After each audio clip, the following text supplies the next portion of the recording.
Hello everyone, this is Satyendra Kumar. GS वाले academy में मैं सत्येंद्र आप सभी का तहे दिल से स्वागत करता हूं। सभी को राम राम, सभी को नमस्कार, सभी को आदाब, सभी को राधे राधे, सभी को जय हिंद है। मैं सत्येंद्र आपके अपने यूट्यूब चैनल जीएस वाला परिवार में आप लोगों के लिए लेकर आया हूं चाइल्ड साइकोलॉजी, जिसे आप बाल विकास या सीडीपी के नाम से भी जानते हो। इस महत्वपूर्ण सत्र में हम 23 जनवरी को ध्यान में रखते हुए, यूपी टेट की डेट को ध्यान में रखते हुए पुराने प्रश्न या मॉडल पेपर या स्पीड टेस्ट को सॉल्व करने की कोशिश करेंगे, जहां पर हमारा फोकस बाल विकास पर होगा, जहां पर हम 25 से 30 महत्वपूर्ण क्वेश्चन को सॉल्व करेंगे और उससे संबंधित जो भी कॉन्सेप्ट अवधारणाएं होंगी उनको जानने का प्रयास करेंगे। अगर लेक्चर पसंद आए आप लोगों को तो हमारे यूट्यूब चैनल जीएस वाले एकेडमी को आप लाइक शेयर सब्सक्राइब जरूर करिएगा। अगर आप 50 मिनट यहां पर समय देते हैं आज, तो यकीन मानिए कुछ सीख कर अवश्य जाएंगे आप, और चैनल को भी सब्सक्राइब अवश्य करेंगे। तो मेरा यही है कि आप सिर्फ लाइक ना करें, अगर आप देख रहे हैं तो कंप्लीट 50 मिनट का समय जरूर दीजिए। तो आइए, कौन बनेगा करोड़पति के पहले क्वेश्चन से आपके सामने स्क्रीन पर वीडियो, आपको स्क्रीन पर इमेज दिख रही होगी। तो आइए, कौन बनेगा करोड़पति के पहले क्वेश्चन से हम अपने वीडियो को स्टार्ट करते हैं। तो आइए, पहला क्वेश्चन देखिएगा बच्चों। यहां पर लिखा हुआ है कि अपने चिंतन में अवधारणात्मक परिवर्तन लाने हेतु विद्यार्थियों को सक्षम बनाने के लिए एक शिक्षक को क्या करना चाहिए। अपने चिंतन में अवधारणात्मक परिवर्तन लाने के लिए विद्यार्थियों को सक्षम बनाने के लिए एक शिक्षक को क्या करना चाहिए। भाई, समावेशी, बाल केंद्रित, प्रगतिशील से मिलता जुलता सवाल है। ये शब्द नहीं है, लेकिन क्या करना चाहिए ध्यान रखेंगे। उस विद्यार्थी को पुरस्कार देना चाहिए जिन्होंने अपने चिंतन में परिवर्तन किया है। देखो बच्चा, हमने आपसे पहले ही बोला था कि पेडागोजी को सॉल्व करते समय हमने बोला था पुरस्कार जैसी चीजें अगर आपको ऑप्शन में देखने को मिले तो आप उस ऑप्शन को हटा दीजिएगा। पुरस्कार सही नहीं माना जाता पेडागोजी को हल करने के लिए, क्योंकि पुरस्कार आप दोगे, कुछ नगद पैसा दे सकते हो, आप ट्रॉफी दे सकते हो सकता है घर, संपत्ति, कोई साइकिल भी दे सकते हो। और ये सब जो सोर्स होते हैं बाह्य मोटिवेशन के सोर्स होते हैं, एक्सटर्नल मोटिवेशन पुनर्बलन के सोर्स होते हैं, इसलिए इसको अलाउड नहीं किया जाता है। ध्यान रखिएगा, क्योंकि अगर आप पुरस्कार दे दोगे तो वो पुरस्कार का आदी हो जाएगा, और जब जब सिर्फ उसको पुरस्कार राशि मिलेगी तभी वो कार्य करने की कोशिश करेगा। तो ये चीज़ें मैंने आपको पहले ही बता रखी हैं। तो जहां भी पुरस्कार देखने को मिल जाए तो उस ऑप्शन को आपको हटा देना, यानी कि पहला ऑप्शन आपका गलत है। चलिए, अब देखिएगा, यहां पर सेकंड ऑप्शन देखते हैं। विद्यार्थी को स्वयं चिंतन करने के लिए हतोत्साहित करना और उनसे कहना चाहिए कि वे शिक्षकों की बातों को सुने और उनका अनुपालन करें। भाई, हमने आपसे पेडागोजी में बोला था विद्यार्थियों को स्वयं चिंतन करने के लिए हतोत्साहित नहीं, प्रोत्साहित करना चाहिए। भाई, ये ऑप्शन तो आपका टोटली गलत हो गया, आपका ध्यान रखिएगा। ये ऑप्शन तो आपका गलत हो गया, प्रोत्साहित करना चाहिए, हतोत्साहित नहीं। एनसीएफ 2005 स्पष्ट कहता है कि विद्यार्थी अपनी नॉलेज, अपना ज्ञान का निर्माण या रचना स्वयं करते हैं, और उस ज्ञान के निर्माण में जब बालक स्वयं क्रिएट करेगा तो टीचर एक जो होता है ना, एक सुगमकर्ता की भूमिका अदा करेगा, फैसिलिटेटर की भूमिका अदा करता है। यानी कि सुगमकर्ता का अर्थ है कि ऐसे माहौल उपलब्ध कराना जहां बालक अपने स्वयं के चिंतन के द्वारा अपनी नॉलेज, अपने ज्ञान, अपने संज्ञान की रचना या निर्माण स्वयं करें। इसीलिए तो एनसीएफ जो होता है ना, संरचनात्मक चिंतन पर बल देता है। किस पर? संरचनात्मक, यानी कि रचनात्मक, व्यवहारवाद पर बल नहीं देता। ध्यान रखिएगा, बी ऑप्शन आपका गलत हो गया। अब ये अपन लोग थर्ड ऑप्शन पे देखते हैं। व्याख्यान के रूप में व्याख्या प्रस्तुत करना चाहिए। भाई, हमने आपसे पेडागोजी में बोला है कि जहां भी व्याख्या शब्द आ जाए, व्याख्या यानी कि बुद्धि वचन, कि वो बोलता जा रहा है, तो व्याख्या लेक्चर को हम लोग इग्नोर करते हैं। ये सही पेडागोजी को सॉल्व करने के लिए सही शब्द नहीं माने जाते। व्याख्यान यानी कि बुद्धि वचन देता जा रहा है, ये वही बात हो गई रटंत प्रणाली, क्योंकि एनसीएफ रटंत प्रणाली, जिसे यंत्रवत के नाम से भी जानते हैं, उसको बढ़ावा नहीं देती। रटंत यानी कि यंत्रवत। बच्चे मशीन की तरह याद करेंगे क्या? इसलिए मेमोरी वेमोरी चीजों पे बल नहीं देते। और कोई भी इंसान जैसे बुद्धि वचन दे, व्याख्यान विधि का प्रयोग करे, वो सही नहीं माना जाता। मैंने आपसे बोल दी। तो व्याख्यान के रूप में व्याख्या प्रस्तुत करना चाहिए, ये राइट आंसर नहीं है। ये तीनों पॉइंट पेडागोजी को सॉल्व करने के लिए ध्यान रखिएगा जो मैंने बोला। अब चौथा ऑप्शन देखते हैं। स्पष्ट और आश्वस्त करने वाली व्याख्या देनी चाहिए और विद्यार्थियों के साथ चर्चा करना चाहिए। उम्मीद करता हूं कि आप लोगों ने इसका आंसर पकड़ लिया होगा। डी ऑप्शन आपका, दिल्ली वाला आंसर आपका बिल्कुल बिल्कुल सही है। यानी कि पहले क्वेश्चन का आंसर आपने डी लगा लिया होगा। चलिए अब हम लोग सेकंड क्वेश्चन की ओर प्रवेश करते हैं जो आपके लिए महत्वपूर्ण होगा। आइए, प्राथमिक विद्यालय के कक्षा कक्ष के संदर्भ में सक्रिय बद्धता का क्या अर्थ है? आप सक्रिय बद्ध हो, सक्रिय यानी कि एक्टिव। प्राइमरी एजुकेशन की बात कर रहा है विद्यालय की। याद करना, प्रत्या स्मरण करना और सुनाना। अभी थोड़ी देर पहले ही हमने बोला था कि याद करना और प्रत्या स्मरण करना दोनों मशीन लर्निंग कहते हैं, यंत्रवत। यानी कि बालक को रटाते जा रहे हो, रटाने यानी कि यंत्रवत, और याद कराना, ये सब चीजें सही नहीं मानी जाती। ऑप्शन ए गलत। शिक्षक का अनुकरण और नकल करना। भाई देखो, अनुकरण करें, लेकिन अनुकरण नकल एक सही शब्द देखने को नहीं मिलता। ठीक है। जांच पड़ताल बिल्कुल सही, कुछ भी चीज करो तो उसकी इन्वेस्टिगेट भी करो, निरीक्षण करो। प्रश्न पूछना और वाद विवाद, भाई इससे अच्छा क्या हो सकता है? ये सही दिख रहा है बिल्कुल। डी ऑप्शन और चेक कर लेते हैं, उसके बाद हम आंसर लगा देंगे। शिक्षक द्वारा दिए गए उत्तरों की नकल करना, भाई ये भी गलत है। यानी कि पहला गलत, दूसरा गलत, चौथा गलत, और सही आंसर जो है वो आपका सी ऑप्शन, थर्ड नंबर बिल्कुल और बिल्कुल सही है। जांच पड़ताल, प्रश्न पूछना और वाद विवाद, इससे प्राथमिक विद्यालय में बच्चों की थिंकिंग और एक्टिविटी बढ़ेगी आपकी। ठीक है, सही आंसर मिल चुका है। आइए अब आप लोग थर्ड प्रश्न को सॉल्व करते हैं।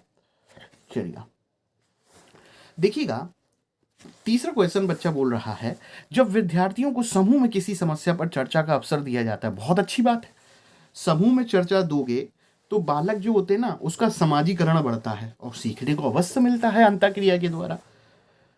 तो उनके सीखने का वक्र, भाई समूह में चर्चाएं करा रहे हो तो उसका सीखने का वक्र जो होगा स्थिर रहेगा? नहीं भाई, ये तो गलत बोल। समान रहता है? नहीं। जब बच्चे अकेले सीखेंगे वो मजेदार बात नहीं है। जब बच्चों समूह में सीखेंगे तभी तो ग्रुप डिस्कशन कराया जाता है, तभी तो बोला जाता है बच्चों खेलें। बच्चे खेलेंगे तो खेलने से दो फायदे, एक तो शरीर में चुस्ती फुस्ती आएगी, पढ़ाई करने में मन लगेगा, लेकिन इससे मुख्य बात ये होती है कि वो चार नए नए बच्चों से मिलेगा, उनके साथ खेलेगा तो उसका सोशल इंटरेक्शन होगा, सामाजिक अंतःक्रिया से सीखता है, यानी कि ग्राफ बढ़ता है, यानी कि स्थिर रहता है, समान रहता है। अवनत का अर्थ होता है घटता, यानी कि 2, 4, 3 गलत हैं भाई। समूह में चर्चा करने से वक्र बेहतर होता है, ध्यान रखिएगा। खुद सोचो तो आंसर निकाल दोगे आप लोग। ठीक है, चलिए अब हम लोग अगले पॉइंट पर आते हैं।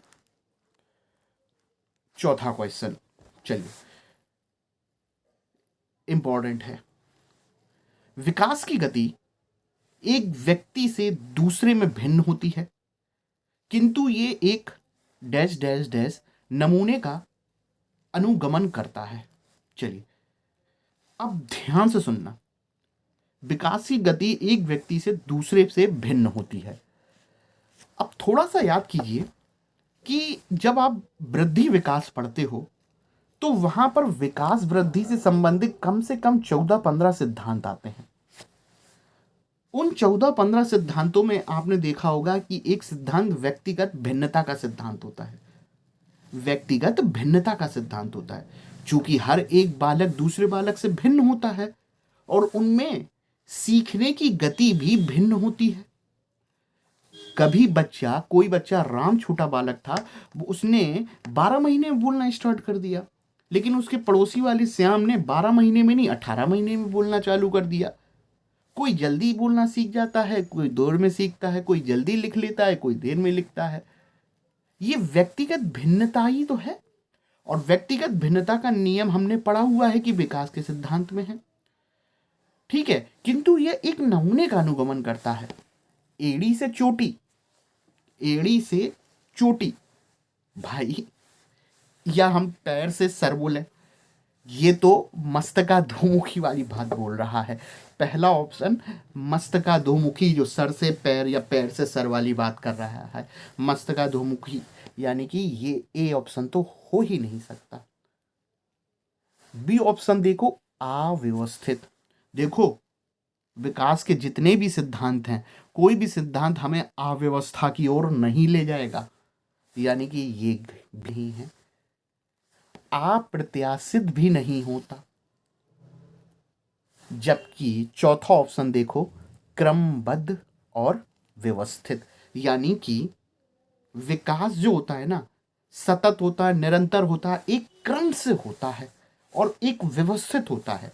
यानी कि क्रम का अर्थ समझ रहे हो, मैं आपको समझाता हूं। वृद्धि विकास में आपने एक नियम पढ़ा होगा, क्रमता का नियम। क्रमता यानी कि व्यवस्था, कोई भी चीज क्रम से सीखोगे। या हम ये बोलें कि सबसे पहले भ्रूण अवस्था, उसके बाद शैशवावस्था, उसके बाद बाल्यावस्था, उसके बाद किशोरावस्था। क्या एक बात बताओ, किशोरावस्था जो है वो बाल्यावस्था से पहले आ सकती है, या बाल्यावस्था भ्रूणावस्था से पहले आ सकती है? नहीं, सबका एक क्रम है। एक के बाद दो, दो के बाद तीन, तीन के बाद चार, इस तरीके से बच्चे का विकास होता है। और यही नियम क्वेश्चन की डिमांड कर रहा है कि व्यक्ति जो है, बालक दूसरे से भिन्न जरूर है, लेकिन सभी बच्चे जो होते हैं ना, उनका विकास एक क्रमबद्ध तरीके से होता है, एक व्यवस्थित रूप में होता है। जैसे कि बच्चा कोई पैदा होगा ना, सबसे पहले सुनता है। सभी बच्चे सबसे पहले सुनेंगे अपने आसपास के वातावरण से, सुनने के बाद बोलता है। याद कीजिए, सुनने के बाद बोलता है, फिर पढ़ता है, फिर लिखता है। ये भी तो एक क्रमता का नियम है।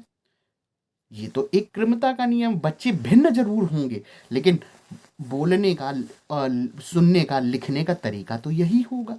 सभी में एक क्रमता होगी।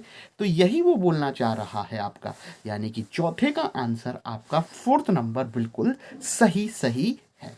उम्मीद करता हूं आप लोगों ने लगा लिया होगा। आइए पांचवें की ओर बढ़ते हैं हम लोग। छोटे विद्यार्थियों को कक्ष में समवयस्कों के साथ अंत्याक्रिया करने के लिए प्रोत्साहित करना चाहिए, जिससे क्या होगा? शिक्षक कक्षा को बेहतर तरीके से नियंत्रित कर सके। भाई, नियंत्रित करने वाली चीजें तो कक्षा में होना ही नहीं चाहिए टीचर के द्वारा। खुला माहौल है, सबको बोलने का अधिकार है। नियंत्रण ठोस चीजें हैं, नेगेटिव शब्द हैं। दूसरा देखो, वे एक दूसरे से प्रश्नों के उत्तर सीख सके। अरे यार, नकल करवा रहे हो, बेकार। पाठ्यक्रम को बहुत जल्दी पूरा किया जा सके। यार, पाठ्यक्रम को पूरा जल्दी क्या कर लोगे? कर भी लोगे तो अगर नहीं सीखा तो। पाठ्यक्रम यार कर लिया, ये सही नहीं है। पाठ्यक्रम पूरा, सिलेबस पूरा कर लिया, लेकिन समझ में आया या नहीं। पाठ्यक्रम को बहुत जल्दी पूरा किया जा सके, ये तो पूरा नेगेटिव स्टेटमेंट जा रहा है। यानी कि पढ़ने के दौरान सामाजिक कौशल सीख सके। यही तो फायदा है सोशल इंटरेक्शन कराने का, लोगों के घुलने मिलने का। यानी कि पांचवे का चौथा आंसर बिल्कुल और बिल्कुल सही है। चलिए अगले क्वेश्चन की ओर बढ़ते हैं। चलिए अब देखिएगा, छठे क्वेश्चन की ओर हम प्रयास कर रहे हैं। जब एक निर्योग यानी कि जो युग नहीं है, जब एक निर्योग्य बच्चा पहली बार विद्यालय में आता है, देखो कोई भी योग्य नहीं होता, धीरे धीरे सब सही हो जाते हैं योग। जब एक निर्योग्य बच्चा पहली बार विद्यालय आता है तो शिक्षक को क्या करना चाहिए? प्रवेश परीक्षा लेना चाहिए? यार नहीं, समावेशी शिक्षा में इस तरीके की चीजों से बचो।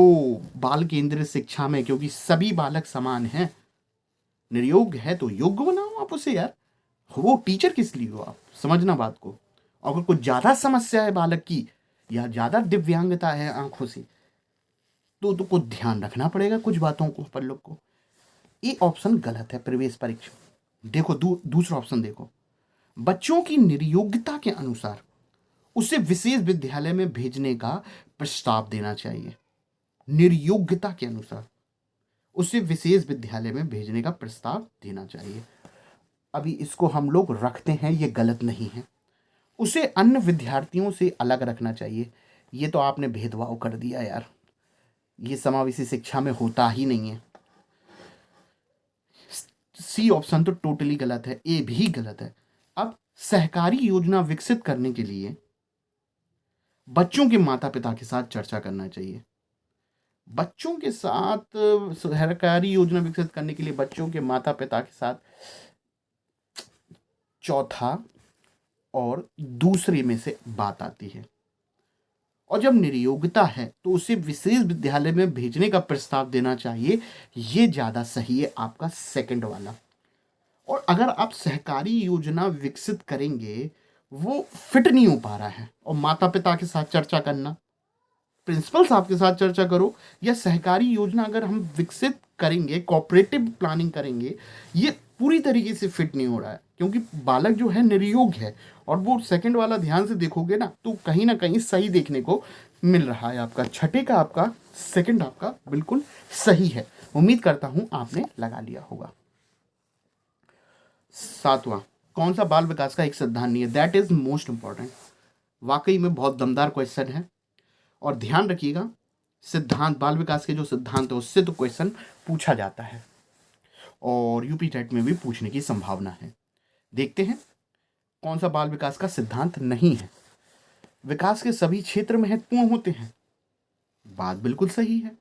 बालक का संज्ञानात्मक विकास, बालक का भावात्मक संवेगात्मक विकास, बालक का भाषाई विकास, बालक के और भी अन्य भौतिक विकास, शारीरिक विकास, बालक का सामाजिक विकास।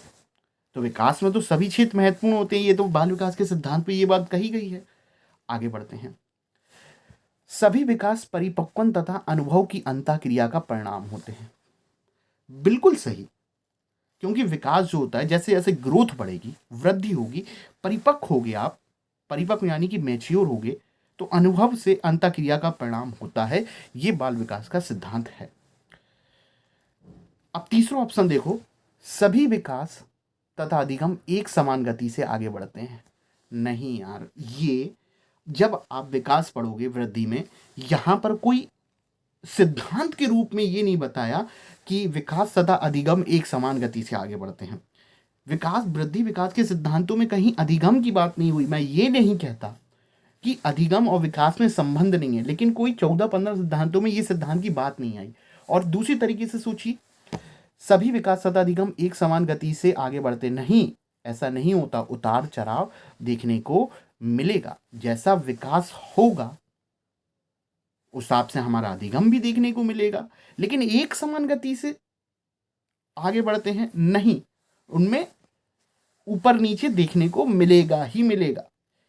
दोनों एक समान नहीं होंगे आपके। तो सभी विकास तथा अधिगम एक समान गति से नहीं, ऊपर नीचे उनमें उतार चढ़ाव देखने को मिलता है। यानी कि ये कोई सिद्धांत था भी नहीं।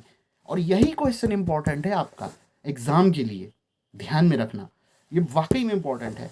चौथा ऑप्शन देखो, सभी विकास एक क्रम का पालन करते हैं। अभी थोड़ी देर पहले ही मैंने क्रमता व्यवस्था का सिद्धांत बाल विकास में बताया है, यानी कि चौथा ऑप्शन बिल्कुल सही है। अगर नहीं भी पता होता तो हमें, अगर पहला ऑप्शन सही दिख रहा है, सेकंड ऑप्शन सही दिख रहा है, चौथा ऑप्शन सही दिख रहा है, यानी कि तीसरे नंबर का ही अपना सिद्धांत नहीं होता।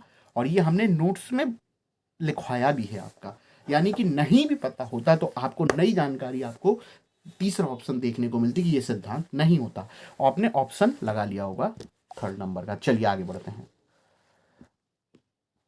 आकलन करने का, आकलन का क्वेश्चन है, तब तो अच्छा होगा।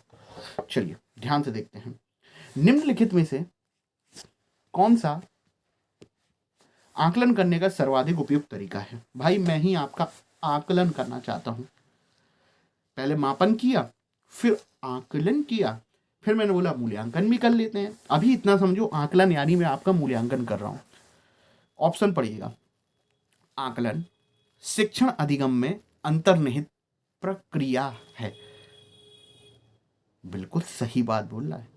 अधिगम में, सीखने सिखाने में, आकलन शिक्षण अधिगम में, उसी में शामिल होता है और ये एक प्रोसेस है। बिल्कुल सही, सही बात बोल रहा है। सेकंड ऑप्शन देखो, आकलन एक शैक्षणिक सत्र में 2 बार करना चाहिए, शुरू में और अंत में। नहीं यार, आकलन एक शैक्षणिक सत्र में 1 साल में 2 बार करना चाहिए, शुरू में और अंत में। यार ये तो वही बात हो गई, यूपी बोर्ड में हाफ ईयरली दे दो, अर्धवार्षिक परीक्षा दे दो और वार्षिक परीक्षा दे दो, वो तो रिजल्ट आपको देखने को मिल जाएगा। ये कहाँ है? ये तो मूल्यांकन में बोल देते थे कि निर्णय हमें उत्पाद के रूप में रिजल्ट देखने को मिलता है, अभी वो आकलन की बात कर रहा है। ये सर्वाधिक तरीका है ही नहीं है यार, सेकंड ऑप्शन हो ही नहीं सकता। आकलन शिक्षक के द्वारा नहीं बल्कि किसी बाह्य एजेंसी के द्वारा होना चाहिए।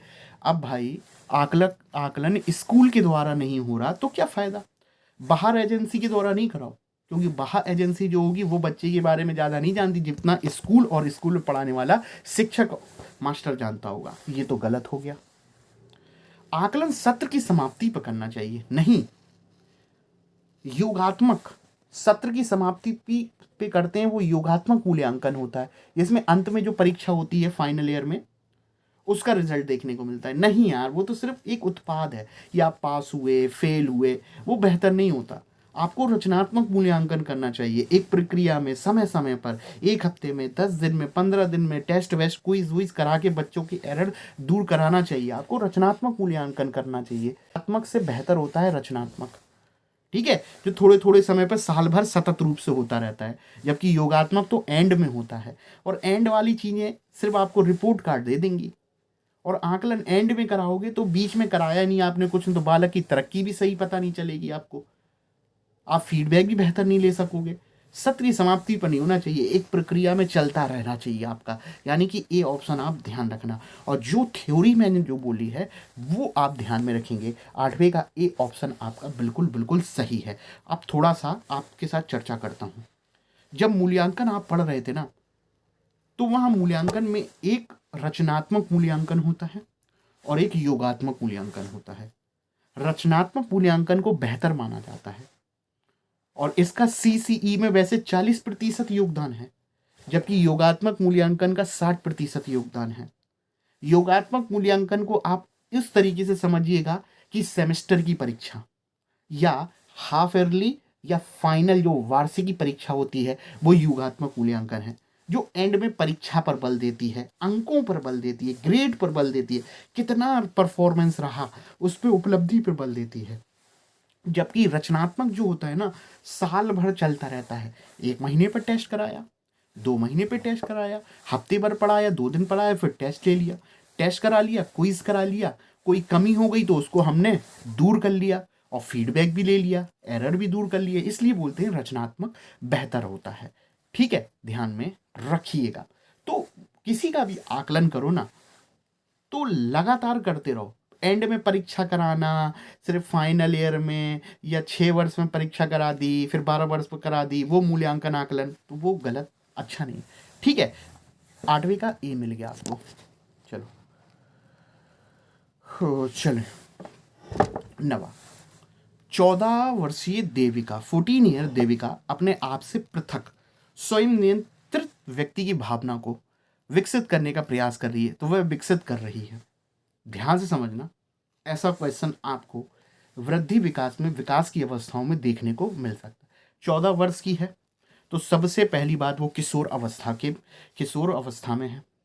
अपने आप से पृथक, यानी कि अपने आप से पृथक स्वयं नियंत्रित व्यक्ति की भावना को विकसित करने का प्रयास कर रही है। यानी कि आप एक याद करो, कभी कभी हम लोग घर जाते, बच्चे छोटे होते थे तो माँ बाप बच्चे घर पे जाते थे, बोलते थे मम्मी पापा टाइम पे आ जाना।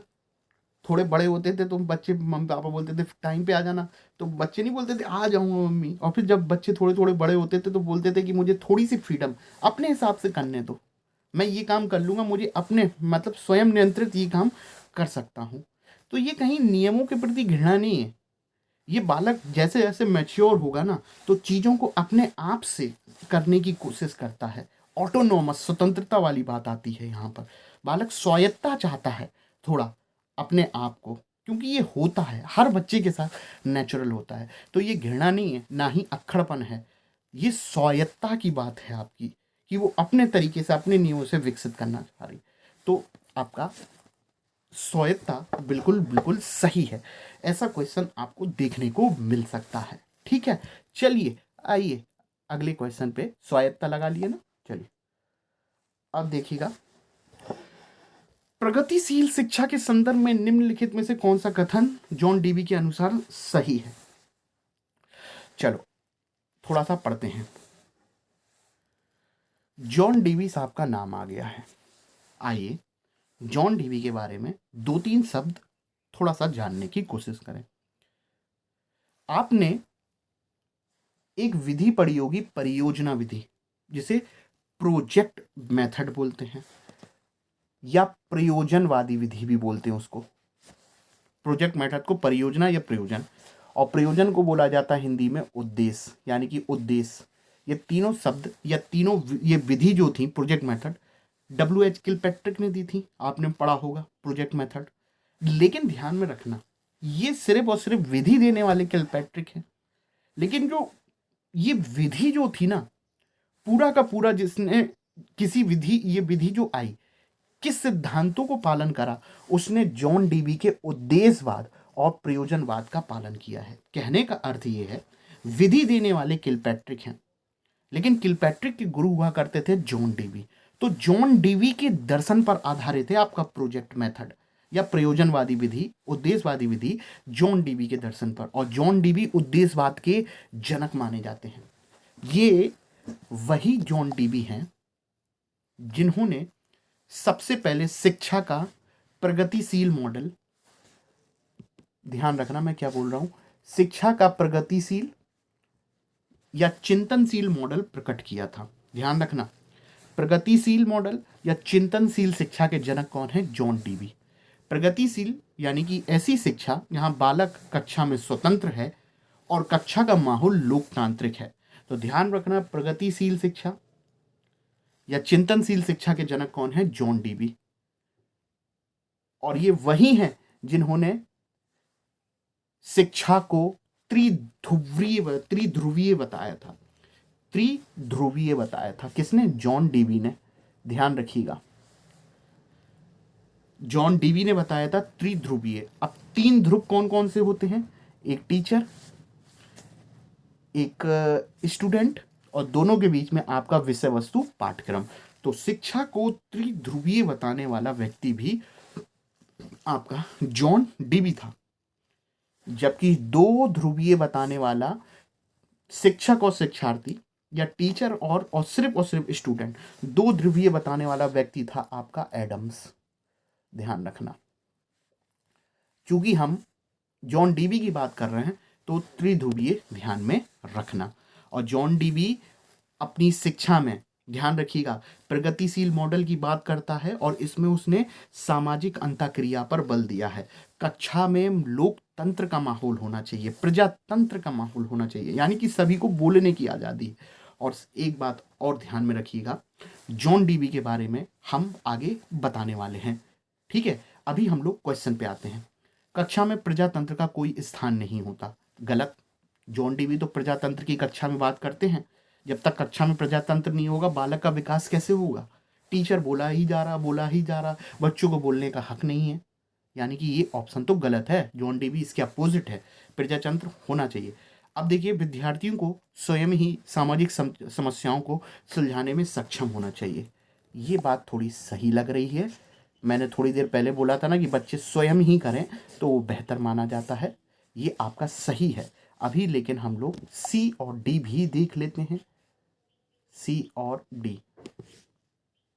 सी ऑप्शन देखिएगा, जिज्ञासा विद्यार्थियों के स्वभाव में अंतर्निहित नहीं। भाई कैसी बात कर रहे हो? हर बच्चा एक जिज्ञासु होता है। ये ऑप्शन तो गलत है। थर्ड गलत है। और चौथा देखो, कक्षा में विद्यार्थियों का निरीक्षण करना चाहिए, ना कि सुनना चाहिए। निरीक्षण करो, सुनो क्यों नहीं, ये भी सही नहीं है। यानी कि सही आंसर जो प्रश्न की जो डिमांड थी जॉन डीवी का, वो आपका 10वें नंबर का आप सही आंसर लगाइएगा बी, बिल्कुल और बिल्कुल आपका सही है। और एक बात और, मनोविज्ञान में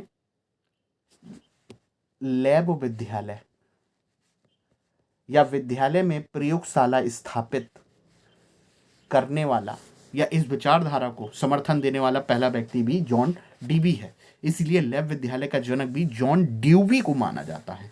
डीवी करते हैं, ड्यूवी है वो, आपका ध्यान रखिएगा। उम्मीद करता हूं इतनी बात आपके लिए काम की रही होगी। चलिए अगले क्वेश्चन पर प्रवेश करें हम लोग। चलिए 10 क्वेश्चन हो चुके हैं, अभी काफी कुछ बाकी है। चलिए, हाँ चलिए चलिए, एक पीटी समझते ही है ना, शिक्षक क्रिकेट के खेल में, एक पीटी टीचर है, क्रिकेट के खेल में अपने विद्यार्थियों के क्षेत्र रक्षण को सुधारना चाहता है। एक पीटी का टीचर, फिजिकल टीचर, क्रिकेट के खेल में अपने विद्यार्थियों के फील्डिंग या क्षेत्र रक्षण को सुधारना चाहता है। तो क्या करना चाहिए उस टीचर को विद्यार्थियों के लिए, ताकि वो बेहतर लक्ष्य प्राप्त कर सकें? विद्यार्थियों को, ऑप्शन देखो, क्षेत्र रक्षण का अधिक अभ्यास करवाना। दूसरा ऑप्शन देखो, विद्यार्थियों को यह बताना कि क्षेत्र रक्षण सीखना उनके लिए किस प्रकार महत्वपूर्ण है। भाई लर्निंग बाय डूइंग, खुद करके देखो। आपने बता तो दिया क्षेत्र रक्षण सीखना उनके लिए किस प्रकार, लेकिन आप फील्डिंग मजबूत कराना चाह रहे हो ना, तो एक बार करा के दिखा दो ना। और आप पीटी टीचर हो, फिजिकल टीचर हो, तो नियम क्यों बता रहे, डायरेक्ट प्रैक्टिस कराओ ना। यानी कि हिंट मिल रही होगी, यानी कि बी ऑप्शन सही नहीं है। ठीक है, सी ऑप्शन देखो, बेहतर क्षेत्र रक्षण और सफलता की दर से पीछे के तर्क को स्पष्ट करना चाहिए। भाई वो सब कुछ जान जाएगा, अगर पीटी टीचर ही है, उसका काम ही प्रैक्टिस करवाना है और क्षेत्र रक्षण को प्रदर्शित करना और विद्यार्थियों का अवलोकन करना। यानी कि प्रदर्शित करा रहे हो, अब करा के नहीं दिखा रहे हो। और लर्निंग बाई डूइंग है, टीचर लर्निंग बाई डूइंग के तहत करेगा, बच्चों से प्रैक्टिस करा दे तो उससे अच्छा क्या होगा। यानी कि इसका आंसर ए सबसे अच्छा है। अगर आप चाहते ही हैं क्षेत्र रक्षण को सुधारना, तो विद्यार्थियों को ग्राउंड पे उतार दो, वो अभ्यास कर लेंगे तो उनका क्षेत्र रक्षण बेहतर हो जाएगा। नियम से कौन समझ में आएगा उनको। ठीक है, इसलिए 11वीं का आंसर आपका पहला नंबर बिल्कुल सही है। चलिए आइए,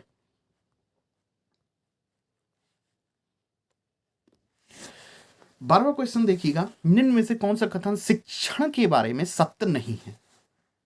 टीचिंग के बारे में, शिक्षण में सुधार किया जा सकता है, बिल्कुल सही बात है। आप हैं, कोई भी टीचर है, कोई भी शिक्षक है, वो सुधार, टीचिंग में सुधार किया जा सकता है, शिक्षण में, पढ़ाने में। शिक्षण औपचारिक अनौपचारिक दोनों है, बिल्कुल बात सही है। शिक्षण स्कूल में भी होता है, वो औपचारिक है जहां नियम कानून व्यवस्था होती है, और अनौपचारिक भी है। अनौपचारिक का अर्थ ये है कि स्कूल के साथ साथ आप घर में, माहौल में, वातावरण में कभी भी सीख सकते हो। और जो अनौपचारिक है, ध्यान में रखना, इसमें स्कूली शिक्षण भी शामिल है और साथ साथ में ये वातावरण में, घर परिवार में कहीं भी सीख सकता है। और वो कहीं भी सीख सकता है, इसलिए अनौपचारिक के बारे में बोला जाता है कि ये जीवन पर्यंत चलने वाली शिक्षा है। जीवन पर्यंत चलने, क्योंकि औपचारिक सिर्फ स्कूल में दे रहे हैं और अनौपचारिक कहीं भी उसको शिक्षा उपलब्ध हो सकती है स्कूल के साथ साथ, इसलिए अनौपचारिक जीवन पर्यंत चलने वाली शिक्षा है। ठीक है, तो ध्यान में रखना, शिक्षण औपचारिक अनौपचारिक दोनों प्रकार का होता है, स्कूल में भी होता है और घर परिवार आसपास। ठीक है, शिक्षण विज्ञान के साथ कला भी है, बात भी सही है। अगर शिक्षण जो है, टीचिंग जो है, विज्ञान के साथ कला भी, बिल्कुल आर्ट है ही, पढ़ाना भी एक आपका कला होती है। यानी कि शिक्षण अनुवेशन है, यानी कि चौथा ऑप्शन आपका सही नहीं है। और यही वो पूछ रहा था, कौन सा सत्य नहीं है, ऊपर के 3 बिल्कुल बिल्कुल सही है। यानी कि 12वीं का आंसर आपको मिल चुका है। उम्मीद करता हूं डी लगा लिया होगा। चलो अब हम लोग प्रवेश करते हैं अगले क्वेश्चन की ओर, और एनसीएफ से संबंधित आपका क्वेश्चन है, राष्ट्रीय पाठ्यचर्या रूपरेखा 2005 में गुणवत्ता आयाम शीर्षक के अंतर्गत अधिक महत्व दिया गया है। ऑप्शन देखो, भौतिक संसाधनों को। भाई भौतिक संसाधन कोई सकारात्मक संकेत नहीं है भाई। एनसीएफ हो या स्कूल हो, कहीं भी भौतिक संसाधनों को ज़्यादा बल नहीं दिया जाता, ध्यान रखना। शिक्षित एवं अभिप्रेरित अध्यापकों को। गुणवत्ता आयाम से संबंधित क्वेश्चन है। बालकों के लिए ज्ञान के संबंध में संरचित अनुभवों को। और डी ऑप्शन देखो, बालकों के लिए संरचित यानी कि संरचनावाद अनुभव एवं पाठ्यक्रम सुधार को। इससे बेहतर पेडागोजी में इस क्वेश्चन का कोई आंसर नहीं होगा। ध्यान रखना, भौतिक संसाधन यहाँ तक कि विषय वस्तु जो होती है ना, पाठ्यक्रम जो होता है, वो सिर्फ और सिर्फ एक संसाधन है, अंतिम लक्ष्य नहीं माना जाता है पुस्तकों को। ध्यान रखना, क्योंकि एनसीएफ बोलता है कि जो कुछ भी सीखो वो बाहरी दुनिया से कनेक्ट होके होना चाहिए। यशपाल समिति का योगदान है आपका एनसीएफ 2005 के निर्माण में, ध्यान रखिएगा। और ये एनसीएफ 2005 है ना, वो चौथे नंबर का एनसीएफ है, ये भी ध्यान रखना। और क्वेश्चन की डिमांड के तहत आपका चौथा आपका बिल्कुल सही है। बालकों के लिए संरचित अनुभव, यानी कि बालक के लिए संरचनावाद, यानी कि संरचनावाद का अर्थ है कि स्वयं नॉलेज क्रिएट करेंगे बालक। टीचर सुविधादाता या सुगम करता होगा, ये शब्द ध्यान रखना।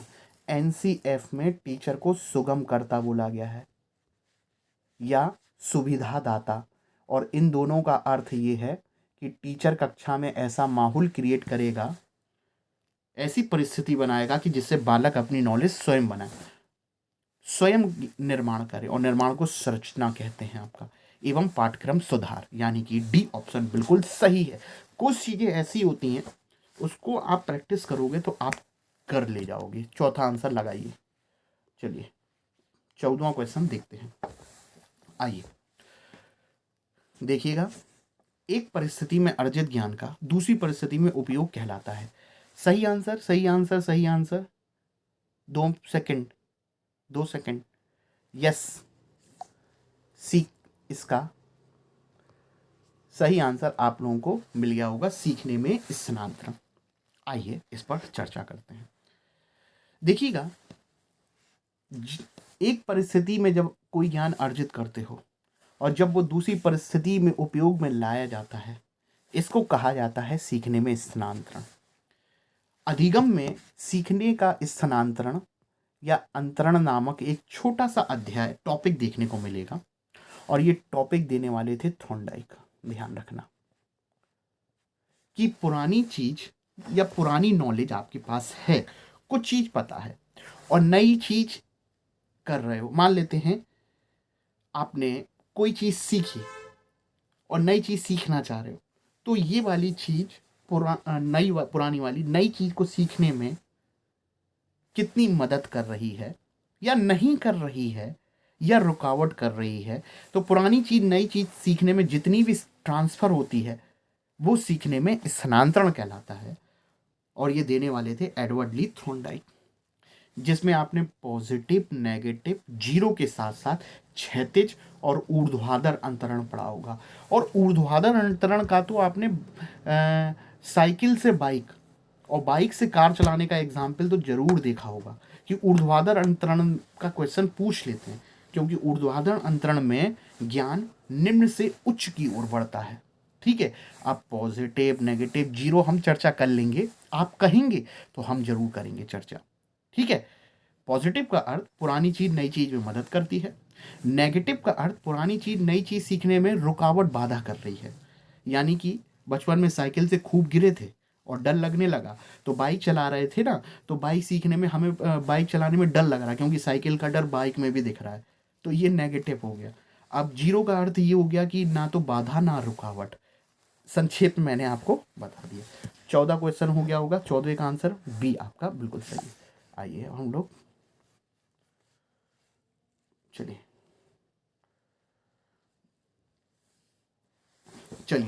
अब देखते हैं 15वां, अनुभव द्वारा व्यवहार में परिवर्तन। बच्चा ये क्वेश्चन बार बार दिख रहा है, मैंने आपको बताया था ना, अनुभव प्रशिक्षण अभ्यास के द्वारा जो भी परिवर्तन होगा हमारे व्यवहार में, स्थायी परिवर्तन, परिपक्वता के द्वारा जो परिवर्तन होता है, मैच्योरिटी के द्वारा, और वो परिवर्तन स्थायी है, तो वो आपका सीखना अधिगम कहलाता है। ध्यान रखना, कईयों बार ये क्वेश्चन आया है, अगर आपके व्यवहार में हो रहा परिवर्तन स्थायी है तो वो आपका परिवर्तन कहलाता है सीखना। कईयों बार क्वेश्चन ये आया है और इस बार भी आने की संभावना। जब मैं अधिगम पढ़ाता हूँ तो सबसे पहले मैं परिभाषा ही लिखवाता हूँ अधिगम की, कि प्रशिक्षण, अभ्यास, अनुभव के द्वारा व्यक्ति के जीवन में अपेक्षाकृत होने वाला स्थायी परिवर्तन अधिगम कहलाता है। मैच्योरिटी के द्वारा परिवर्तन है वो भी अधिगम है, ध्यान रखना। ठीक है, जैसे जैसे ग्रोथ होगी आप परिपक्व होगे, उससे भी आपका परिवर्तन होता। हर एक परिवर्तन अधिगम नहीं कहलाता, ये भी ध्यान रखना। हर एक परिवर्तन भी अधिगम नहीं होता, स्थायी परिवर्तन होगा वही आपका सीखना कहलाएगा। जैसे अभी मैं ठीक हूँ, शाम को कोई मैंने अल्कोहल पी ली, उसके बाद मेरे व्यवहार में जो परिवर्तन आया वो परिवर्तन स्थायी नहीं है, जब उतर जाएगी फिर वैसे ही होगा। ये लॉन्ग टर्म परिवर्तन नहीं है। तो यानी कि शराब के द्वारा, मादक पदार्थ के द्वारा, बीमार होने के द्वारा ये परिवर्तन नहीं माने जाते, ये अधिगम नहीं माने जाते, क्योंकि ये स्थायी नहीं होते, अस्थायी होते हैं। उम्मीद करता हूँ यहाँ तक बात समझ में आई होगी। और एक बात और बोल देता हूँ आपसे, व्यवहार, ये शब्द व्यवहार शब्द सबसे पहले विलियम मैकडूगल ने किया था अपनी पुस्तक एन आउटलाइन ऑफ साइकोलॉजी में, जबकि व्यवहारवाद के जनक हैं जॉन वॉटसन, जेबी वॉटसन। दोनों में अंतर है, व्यवहार और व्यवहारवाद दोनों अलग अलग हैं, मैंने बहुत बार समझाया है। ठीक है, तो व्यवहार के जनक, व्यवहार शब्द विलियम मैकडूगल, जबकि व्यवहारवाद जेबी वॉटसन। उम्मीद करता हूँ यहाँ तक बात समझ में आ गई होगी आप लोगों के। अगले क्वेश्चन में प्रवेश करते हैं, ये अब नहीं पूछे जाते हैं। अब अगले क्वेश्चन में आते हैं हम लोग 17वें नंबर के प्रश्न में। चलिए, 17वां नंबर का प्रश्न आपके सामने स्क्रीन पर यह है कि इस अवस्था में बालकों में नई खोज करने की और घूमने की प्रवृत्ति बहुत अधिक बढ़ जाती है।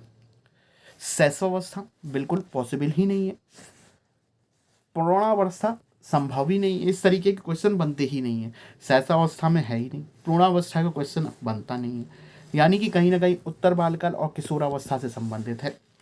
अब इस चीज को ध्यान में रख लेना, किशोरावस्था में तो हो ही जाता है, उसके बहुत ज़्यादा ग्रुप खतरनाक बन ही जाते हैं, लेकिन ये क्वेश्चन आप सब पूछ सकता है। इस अवस्था में नई खोज और घूमने की, देखिएगा, जिज्ञासा उत्तर बालकाल में बहुत बढ़ती है, क्योंकि उत्तर बालकाल में स्कूल जाने लगता है, पिकनिक भी जाने लगता है, तो नई नई चीज़ें उसके अंदर डेवलप होने लगती हैं। आपकी ध्यान रखना, नई खोज और घूमने की प्रवृत्ति बहुत अधिक बढ़ जाती है, तो उत्तर बाल्यकाल आपका सही आंसर हो जाएगा। ये क्वेश्चन आप ध्यान में रखिएगा, आपका नई खोज करने की और घूमने की प्रवृत्ति जो है वो आपका उत्तर बालकाल बताया गया है। ठीक है, चलिए अब आते हैं हम लोग 18वां। ये वाकई में महत्वपूर्ण है, अधिगम अंतरण। मैंने थोड़ी देर पहले ही बोला था कि अधिगम अंतरण या अधिगम स्थानांतरण देने वाला कौन था? थॉर्नडाइक। अधिगम अंतरण का थॉर्नडाइक सिद्धांत कहा जाता है, यानी कि थॉर्नडाइक का अधिगम अंतरण का कौन सा सिद्धांत है। अगर सिद्धांत भी पूछे कि कौन सा है और साथ में ये भी पूछे अधिगम अंतरण सबसे पहले किसने दिया, उसमें भी थॉर्नडाइक का ही नाम। समानता का नियम, अनुरूप तत्वों का नियम, दैट इज यही अनुरूप को समरूप भी बोलते हैं, ध्यान रखना। तो अनुरूपता का या समरूपता का नियम थॉर्नडाइक ने दिया था, यानी कि कोई नई चीज कर रहे हो और पुरानी चीज है, और पुरानी और नई चीज में अगर दोनों में कुछ चीजें कॉमन देखने को मिल जाएं, समरूप अनुरूप देखने को मिल जाएं, तो आप अधिगम आपके अंदर जल्दी होगा। क्यों? क्योंकि नई चीज करोगे ना तो पुरानी वाली चीजों में समरूपता देखोगे तो चीज जल्दी आप सीख जाओगे आप। क्यों? दोनों की मिलती जुलती चीजों की वजह से। ये नियम थॉर्नडाइक ने दिया था। ठीक है, 18वें का बी, अनुरूप या समरूप। चलिए अब 19, आज का लास्ट क्वेश्चन। वीडियो अपलोड नहीं होगा फिर यही समस्या हो जाती है। निम्न में से कौन सा वंशानुक्रम का नियम नहीं है? भाई अच्छा क्वेश्चन है, आनुवांशिकता से पूछ सकता है ना। समानता का नियम, भिन्नता का नियम, प्रत्यागमन का नियम। भाई A option, B option, C option, तीनों आपके आनुवांशिक के नियम है। यानी कि बच्चे माँ बाप की तरह हैं, समानता का नियम। कुछ बच्चे माँ बाप से भिन्न हैं, भिन्नता का नियम। बच्चे माँ बाप से टोटली अपोजिट हैं, ये प्रत्यागमन का नियम। अभिप्रेरणा का नियम वंशानुक्रम में नहीं होता। तो डी ऑप्शन ध्यान में रखिएगा, गलत है, गलत है, गलत है। और एक बात और ध्यान रखिएगा, यहां पर वो पूछ सकता है आनुवांशिकता में कि सुजननिकी, ये सुजननिकी ब्रांच है जेनेटिक्स की। सुजननिकी शास्त्र के जनक कौन है? तो ध्यान में रखिएगा, गाल्टन का नाम आता है, फ्रांसिस गाल्टन, बहुत इंपॉर्टेंट है। फ्रांसिस गाल्टन को सुजननिकी शास्त्र का जनक माना जाता है। और सुजननिकी शास्त्र को एक और अन्य नाम से जाना जाता है, और वो कहलाता है आपका जीव सांख्यिकी। जीव सांख्यिकी का नियम भी दिया किसने? फ्रांसिस गाल्टन ने। और जीव सांख्यिकी का नियम जो है वो दिया किसने? फ्रांसिस गाल्टन ने। बहुत ध्यान रखिएगा, जिसे सुजननिकी शास्त्र से ही जोड़ के बताया गया है। ये दोनों नाम एक ही हैं और देने वाला व्यक्ति आपका गाल्टन है। उम्मीद करता हूं कि यहाँ तक हमारी बात समझ में आई होगी। चूंकि वीडियो लेंथी हो जाएगा, अपलोड नहीं होगा, एक समस्या हो जाती है, बहुत बड़ा हो जाता है, इसलिए इसके आगे की क्वेश्चन 11 वो हम लोग अगले लेक्चर में अवश्य करेंगे। आप हर वीडियो मेरा देखिएगा तो 50 मिनट के आसपास हो जाता है और 20 क्वेश्चन तक मैं पहुंच पाता हूं। यानी कि अभी 7-8 हमने मॉडल पेपर सॉल्व करे, स्पीड टेस्ट करे हैं, सबके 10-10 क्वेश्चन आपके बच गए हैं। यानी कि 10-10 यानी कि 60-70 क्वेश्चन हमारे पास इकट्ठा हो चुके हैं इस वीडियो को काउंट करके। तो उससे संबंधित 2 लेक्चर आएंगे आपके जल्दी ही आप लोगों के सामने, 23 से पहले आएंगे। बशर्ते आप अगर पसंद आ जाए तो वीडियो को लाइक, शेयर, सब्सक्राइब कर दीजिए अपने फ्रेंड सर्किल में और दूर दूर तक फैला दीजिए। और मैं यही चाहूँगा कि आप वीडियो को पूरा देखें, तब चीज़ें समझ में आती हैं। ठीक है, जल्दी मिलता हूँ। जीएस बाल एकेडमी आप सभी का स्वागत है। मैं सत्येंद्र कुमार, सीडीपी बाल मनोविज्ञान के साथ साथ हिस्ट्री प्रैक्टिस और निबंध जैसे महत्वपूर्ण विषय आपके सामने पढ़ाने का एक प्रयास किया जा रहा है। तो इस प्रयास को आप मोटिवेट करिए। मैं बुंदेलखंड से सत्येंद्र कुमार, धन्यवाद, थैंक यू।